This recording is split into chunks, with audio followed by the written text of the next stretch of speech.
राजस्थान में कड़ाके की सर्दी के बीच कमजोर पश्चिमी विक्षोभ सक्रिय हुआ है। शनिवार को कुछ जिलों में हल्के बादल छाए रहे। मौसम विभाग का अनुमान है कि शीतलहर में अगले दिनों राहत रहेगी। दरअसल राजस्थान में कड़ाके की सर्दी के बीच एक कमजोर पश्चिमी विक्षोभ सक्रिय हुआ है। इसका असर खास तौर पर पश्चिमी राजस्थान के जोधपुर, जैसलमेर और आसपास के इलाकों में हल्के बादलों के रूप में दिखाई दिया। हालांकि कहीं भी बारिश नहीं हुई। बादल छाने और पश्चिमी हवाएं चलने से उत्तर से आने वाली बर्फीली हवा कुछ कमजोर पड़ी है। इस विक्षोभ का आंशिक प्रभाव अगले 2 दिनों तक जारी रहने की संभावना है। अगले 1 सप्ताह तक राज्य भर में मौसम साफ रहने का अनुमान है, जिससे शेखावाटी, बीकानेर और जयपुर संभाग के इलाकों में कड़ाके की सर्दी और शीतलहर से राहत मिल सकती है। शेखावाटी में बीते 24 घंटों के दौरान सबसे अधिक ठंड महसूस की गई। फतेहपुर में न्यूनतम तापमान 2.3 डिग्री सेल्सियस दर्ज हुआ, जबकि माउंट आबू और सीकर में पारा 3 डिग्री सेल्सियस तक पहुंच गया है।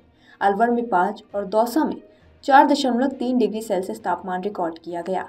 पश्चिमी विक्षोभ के असर से बाड़मेर, जैसलमेर, बीकानेर और गंगानगर सहित कई पश्चिमी जिलों में धूप कमजोर रही। बाड़मेर में अधिकतम तापमान 29.3, जैसलमेर में 28.3, बीकानेर में 23.3 और चूरू में 25.3 डिग्री सेल्सियस दर्ज किया गया है। कोटा में सुबह हल्की धुंध छाई रही और शीतलहर के कारण लोगों को परेशानी का सामना करना पड़ा। मौसम केंद्र जयपुर के निदेशक राधेश्याम शर्मा के अनुसार कमजोर पश्चिमी विक्षोभ के कारण अगले 2-3 दिनों तक कई हिस्सों में आंशिक बादल छाए रह सकते हैं। साथ ही न्यूनतम तापमान में 2 से 3 डिग्री की बढ़ोतरी होने का अनुमान है, जिससे शीतलहर से राहत मिलेगी। अगले 3-4 दिनों में शेखावाटी क्षेत्र में न्यूनतम तापमान 4 डिग्री सेल्सियस से ऊपर और बाकी हिस्सों में 10 डिग्री सेल्सियस के आसपास रहने की संभावना है। वहीं दिल्ली एनसीआर सर्दी के साथ जहरीली हवा की मार भी झेल रहा है और हवा की गुणवत्ता बेहद खराब श्रेणी में बनी हुई है। दिल्ली में शनिवार को वायु गुणवत्ता सूचकांक 335 दर्ज हुआ है, जो बेहद खराब श्रेणी है।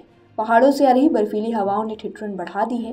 पहाड़ों पर हो रही बर्फबारी का सीधा असर दिल्ली, हरियाणा, पंजाब और पश्चिमी उत्तर प्रदेश में महसूस होगा। इन राज्यों में 7 से 8 दिसंबर को शीतलहर का अलर्ट जारी किया गया है। पहाड़ों से आने वाली ठंडी हवाएं मैदानी इलाकों में तापमान को और नीचे ले जा सकती हैं। कई स्थानों पर सुबह शाम ठंड और कोहरा बढ़ने की संभावना जताई गई है। घने कोहरे की वजह से कई इलाकों में दृश्यता कम होने की आशंका है, जिससे रेल उड़ान सेवाओं पर भी असर पड़ सकता है। अगर आप ये वीडियो YouTube पर देख रहे हैं तो हमारे चैनल को सब्सक्राइब कर बेल आइकन दबाएं और Facebook पर देख रहे हैं तो हमारे पेज को लाइक करें।